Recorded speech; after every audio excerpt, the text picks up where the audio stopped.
कारोबारी के ठिकानों पर ईडी की छापेमार कार्रवाई हुई है। आधा दर्जन ठिकानों पर सर्च कर रहे हैं ईडी के ऑफिसर। गंगानगर, राजधानी जयपुर, टोंक, पाली और नागौर में ये कार्रवाई की जा रही है। कांग्रेस के टिकट पर विधानसभा चुनाव लड़ चुके हैं ये कारोबारी। गत चुनाव में पत्नी ने लड़ा था विधानसभा चुनाव। पत्नी के चुनाव हारने के बाद बीजेपी में शामिल हुए खनन कारोबारी। तो बड़ी खबर आपको बता रहे हैं, जहां ईडी की छापेमार कार्रवाई लगातार जारी है। अलग अलग ठिकानों पर इन कारोबारियों के छापेमार कार्रवाई हो रही है। चीज़ें खंगाली जा रही है, जो दस्तावेज हैं, तमाम डॉक्यूमेंट्स हैं, वो भी मिले हैं। और खनन कारोबारी के ठिकानों पर ये ईडी की बड़ी छापेमारी मारी जा रही है। आधा दर्जन ठिकानों पर सर्च किया जा रहा है। गंगानगर, जयपुर, टोंक, पाली और नागौर में चल रही है कार्रवाई।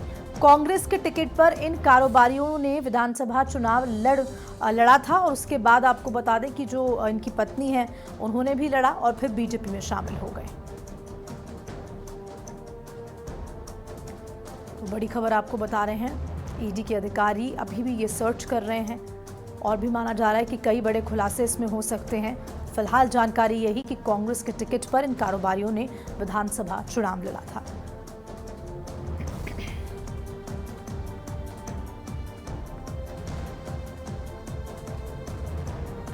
तो खनन कारोबारी के ठिकानों पर ईडी की छापेमार कार्रवाई हुई है।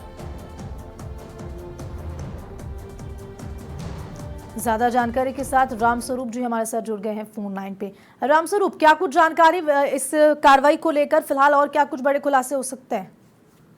देखिए, ये जो कारोबारी हैं ये श्री गंगानगर के रहने वाले हैं और लंबे समय से यानी कि कई वर्षों से ये खनन कारोबार से जुड़े हुए हैं और अलग अलग जिलों में उनकी कई खाने भी है जहाँ पर इनका काम चलता है। और 2018 वर्ष 2018 के जो विधानसभा चुनाव हुए थे उसमें इस कारोबारी को कांग्रेस ओर से टिकट भी मिला था, जहाँ पर उन्होंने चुनाव लड़ा था। हालांकि चुनाव जीत नहीं थे और दूसरे स्थान पर थे। इसके बाद भी कांग्रेस में सक्रिय रहे। हालांकि वर्ष 2023 का जो विधानसभा चुनाव था तब इन्हें टिकट नहीं मिला था। ऐसे में इनकी पत्नी ने गंगानगर से ही निर्दलीय प्रत्याशी के रूप में चुनाव लड़ा और दूसरे स्थान पर रही।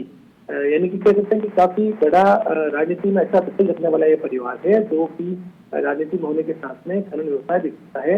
इनके अलग अलग ठिकानों पर आज सुबह ये कार्रवाई हुई है।